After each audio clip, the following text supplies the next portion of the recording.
Happy birthday to you. Happy birthday to you. Happy birthday, dear Quake. Happy birthday to you.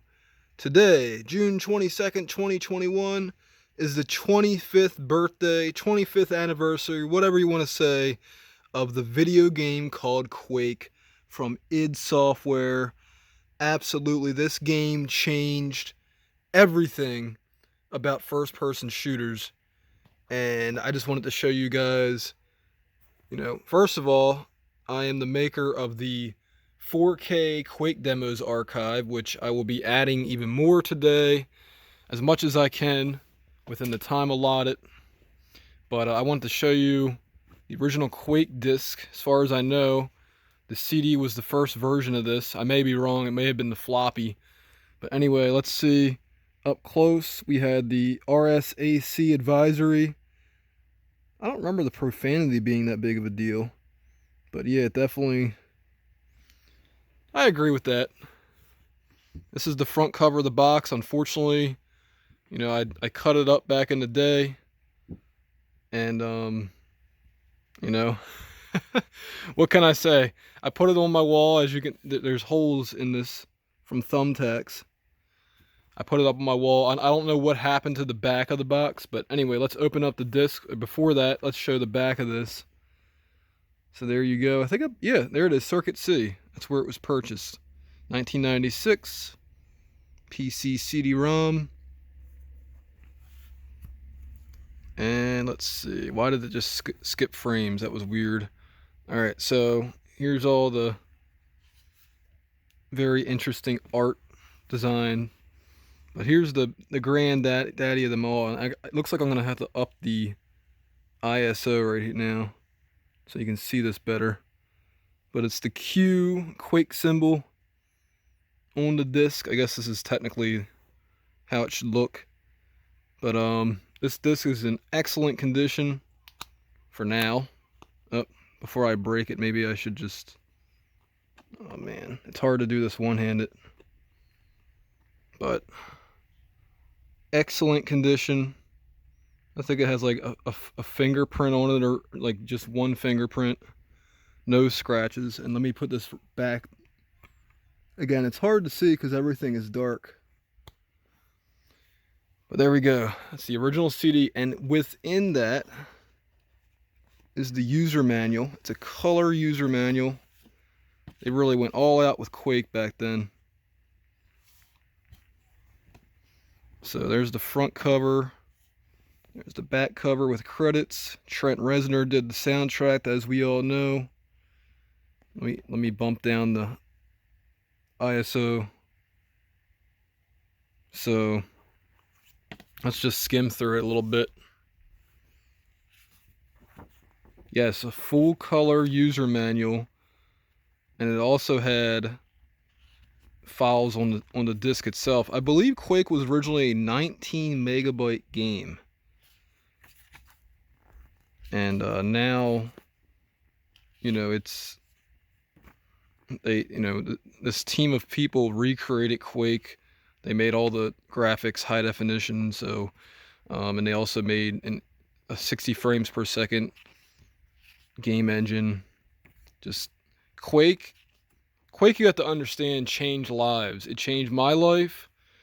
It changed the lives of the people that were really good at the game. It changed the lives of the people that made mods. It gave people careers. And I mean, never has a game... First of all, this was the one that everybody played. This is the game that, it revolutionized. It was the first full 3D first-person shooter. I always remember the first time I played it, the fact that you could, walk around the person that you just took out and look down at them and look up and go over. It's just like everything, like the lighting. I mean, you name it. And then that first time you saw, I believe his name is Scython, but the devil looking guy. Anyway, this is about to wrap up. I have to start over. Hold on. All right, continuing from where I left off. So the first time you got to see the devil in the lava at the end of episode 1, that was just absolutely incredible. So this game, again, was just, for its time, just insane. And it was so fast paced. It's still faster paced than a lot of games compared to, um, like your modern first person shooter. They all feel slow. Not all of them, but a lot of them feel slow compared to Quake. And yes, Quake was unbalanced. You had to fight for the rocket launcher. You had to fight for the lightning gun. But and of course, if you had a better computer than somebody else or a better internet connection, you had an advantage. But overall, it took a lot of skill. It took hours to master, and you know, it I wouldn't have spent a lot of my free time making that Quake archive if I didn't like the game. I don't play it that often, but every once in a while I'll play like the solo missions, and you could also do co-op. But this game, like I said, also you could directly connect over the internet. At the beginning, it didn't have a game browser or a server browser, but people would dedicate their computers, to running this game. That's crazy, right? But yeah, anyway, I'm gonna put it away. Let me show you the side panel. So it's still in pretty darn good condition for a 25 years old game. I don't know what's on the other side. That's it. And then really, it wasn't until Half-Life where another revolutionary game came. So Quake was like one of the last ones where it was like find the key to open the door, and then Half-Life revolutionized things. But and that came out I think a year later, 97 or 98. But anyway, Quake was the original. It just yeah, incredible work from an incredible team. The level design, whether it's the single player or and also like capture the flag mod. Like I said, the mods for this game were insane. And it's a shame that modern games don't really get that treatment where you can make your own user maps, where you can make your own, just all kinds of things came from Quake, including Counter-Strike, Team Fortress. This all came from Quake. Actually, Half-Life was a major modification of the Quake engine. And yeah, great job, id Software. I wish Quake Champions would have been a better game, but anyway, I don't want to get into that. I really hope that in the future there's a Quake that can be just like the 1996 version. Not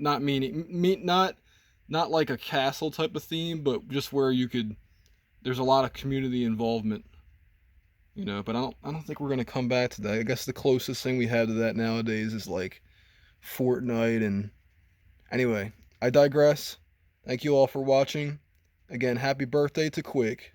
25 years. Woo!